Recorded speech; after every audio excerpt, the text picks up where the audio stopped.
আপনার হাতে থাকা সবুজ রঙের বাংলাদেশি পাসপোর্টটি কি শুধুই বিদেশে ভ্রমণের একটি অনুমতিপত্র? আপনি হয়তো ভাবছেন, হ্যাঁ তাই তো, কিন্তু যদি বলি এই সবুজ পাসপোর্টের আড়ালে লুকিয়ে আছে আরো দুটি ভিন্ন রঙের পাসপোর্ট, নীল এবং লাল। এই তিনটি রং শুধু আলাদা ডিজাইনই নয়, বরং ক্ষমতা, সম্মান ও জাতীয় পরিচয়ের তিনটি ভিন্ন স্তরকে তুলে ধরে। সবুজ পাসপোর্ট যেখানে সাধারণ নাগরিকের পরিচয়, নীল পাসপোর্ট সেখানে রাষ্ট্রীয় কাজের হাতিয়ার, আর লাল পাসপোর্ট হলো সার্বভৌমত্বের চূড়ান্ত প্রতীক। আজ আমরা ডুব দেব বাংলাদেশের পাসপোর্ট সিস্টেমের গভীরে, উন্মোচন করব এই তিন রঙের পেছনের গল্প, তাদের অবিশ্বাস্য ক্ষমতা এবং এমন কিছু গোপন তথ্য যা হয়তো আপনি আগে কখনোই শোনেননি। চলুন শুরু করা যাক আমাদের সবচেয়ে পরিচিত, সবচেয়ে আপন এই সবুজ পাসপোর্ট থেকে। এটির অফিসিয়াল নাম হচ্ছে সাধারণ পাসপোর্ট। কিন্তু জানেন কি এই সবুজ রং কেন বেছে নেওয়া হয়েছে? ইসলাম ধর্মে সবুজ রংকে শান্তি ও জান্নাতের প্রতীক হিসেবে দেখা হয়। সংখ্যাগরিষ্ঠ মানুষের ধর্মীয় ভাববেগের প্রতি শ্রদ্ধা জানিয়ে এই রংটি নির্বাচন করা হয়েছে। পাসপোর্টের ওপরে সোনালী অক্ষরে লেখা গণপ্রজাতন্ত্রী বাংলাদেশ। এটি আমাদের জাতীয় পরিচয়ের ঘোষণা দেয়। দেখতে যতই সাধারণ মনে হোক, আপনার হাতে থাকা এই সবুজ পাসপোর্টটি এখন বিশ্বের অন্যতম উন্নত প্রযুক্তিতে তৈরি। 2020 সালে বাংলাদেশ দক্ষিণ এশিয়ায় প্রথম দেশ হিসেবে সকল নাগরিকের জন্য ই পাসপোর্ট চালু করে। এটি এক কথায় একটি প্রযুক্তিগত বিপ্লব। এই পাসপোর্টের ভেতরে থাকা ছোট্ট একটি চিপে আপনার সব তথ্য থাকে, 10 আঙুলের ছাপ, চোখের আইরিস স্ক্যান এবং আপনার ডিজিটাল স্বাক্ষর। এই পাতাগুলো সাধারণ কাগজ নয়, এগুলো ছেঁড়া বা কেমিক্যাল দিয়ে নষ্ট করা প্রায় অসম্ভব। ডাটা পেজটি পলিকার্বনেট দিয়ে তৈরি হয়, যা ভাঙা বা পরিবর্তন করা যায় না। মোটামুটি 41টিরও বেশি নিরাপত্তা বৈশিষ্ট্য থাকার কারণে এই পাসপোর্ট জাল করা প্রায় অসম্ভব।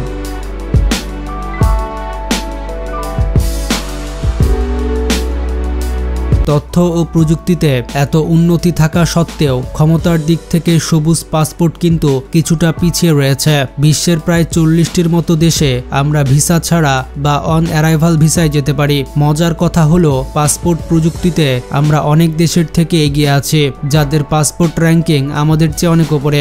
এটি আসলে আন্তর্জাতিক বিশ্বাস অর্জনের একটি দীর্ঘমেয়াদী পরিকল্পনা। এবার আসা যাক সবুজ পাসপোর্ট থেকে এক ধাপ উপরে, নীল পাসপোর্ট। এর অফিসিয়াল নাম হচ্ছে অফিসিয়াল পাসপোর্ট। এই পাসপোর্ট সাধারণ নাগরিকদের জন্য নয়, এটি শুধুমাত্র সরকারি কর্মচারীদের জন্য তৈরি, যখন তারা রাষ্ট্রীয় কাজে বিদেশে ভ্রমণ করেন। নীল পাসপোর্ট পাওয়ার মূল শর্ত হচ্ছে সরকারি আদেশ বা জিও, অর্থাৎ কোনো ব্যক্তিগত ভ্রমণের জন্য এটি ব্যবহার করা যায় না। এর সবচেয়ে বড় সুবিধা হলো, যেখানে সবুজ পাসপোর্টের জন্য ভিসা লাগে, নীল পাসপোর্টধারীরা অনেকগুলো দেশে ভিসা ছাড়াই প্রবেশ করতে পারেন।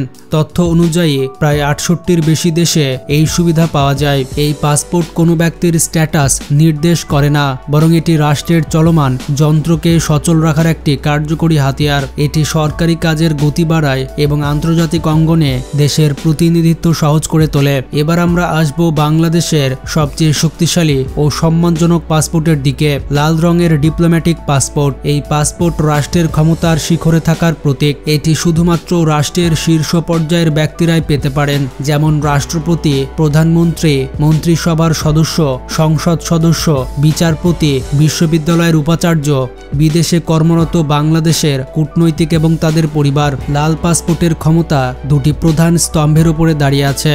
এক, ভিসা মুক্ত ভ্রমণ। লাল পাসপোর্টধারীরা বিশ্বের প্রায় সব দেশেই ভিসা ছাড়া অন অ্যারাইভাল ভিসায় ভ্রমণ করতে পারেন। নাম্বার 2, ডিপ্লোম্যাটিক ইমিউনিটি বা কূটনৈতিক দায় মুক্তি, যার সবচেয়ে গুরুত্বপূর্ণ সুবিধা। এর মানে হচ্ছে অন্য কোনো দেশে কর্মরত থাকা অবস্থায় লাল পাসপোর্টধারীদের প্রায় কোনো ধরনের আইনি প্রক্রিয়া বা গ্রেফতারের মুখোমুখি হতে হয় না। তবে এই সুবিধাটি কোনো ব্যক্তিগত চাওয়ার জন্য নয়, বরং এটি দেওয়া হয় যাতে কূটনীতিকরা কোনো ভয় বা চাপ ছাড়াই নিজের দেশের হয়ে কাজ করতে পারেন।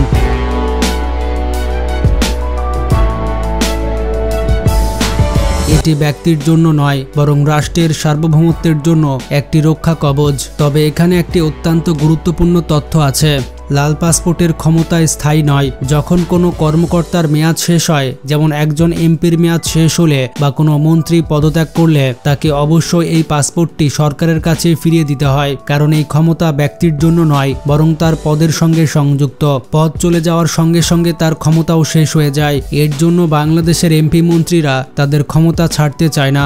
আমরা তো 3টি রঙের পাসপোর্টের কথা জানলাম, কিন্তু আপনারা কি জানেন বাংলাদেশের ইতিহাসে চতুর্থ রঙের একটি পাসপোর্টও ছিল। স্বাধীনতার ঠিক পরেই 1972 সালে শুধুমাত্র ভারতে ভ্রমণের জন্য একটি বিশেষ পাসপোর্ট চালু করা হয়েছিল এবং এটির রং ছিল মেরুন। এর নাম ছিল ইন্ডিয়া বাংলাদেশ স্পেশাল পাসপোর্ট। দুই দেশের বন্ধুত্বপূর্ণ সম্পর্কের প্রতীক হিসেবে এটি প্রায় 41 বছর চালু ছিল। তবে 2013 সালে আন্তর্জাতিক নিয়মের সাথে তাল মিলাতে এবং মেশিন রিডেবল পাসপোর্ট বা এমআরপি বাধ্যতামূলক হওয়ায় এই বিশেষ পাসপোর্টটি বন্ধ করা হয়। এটি ছিল দুই দেশের সম্পর্কের এক ঐতিহাসিক দলিল। এছাড়াও আমাদের পাসপোর্টের প্রতিটি পাতায় লুকিয়ে আছে দেশের প্রতি ভালোবাসা। আপনি হয়তো খেয়াল করেছেন প্রতিটি ভিসার পাতায় বাংলাদেশের কোনো না কোনো ঐতিহাসিক স্থান বা স্থাপনার জলছাপ রয়েছে, যেমন 7 গম্বুজ মসজিদ বা আহসান মঞ্জিল। এটি যেন পুরো বিশ্বকে নীরবে আমাদের ঐতিহ্য ও সৌন্দর্যের গল্প বলে। তাহলে সবুজ, নীল এবং লাল এই তিনটি রং আমাদের জাতীয় পরিচয়ের তিনটি ভিন্ন রূপ। সবুজ পাসপোর্ট হচ্ছে জনগণের প্রতীক, যা আমাদের স্বপ্ন ও বিশ্ব পরিচয়কে ধারণ করে।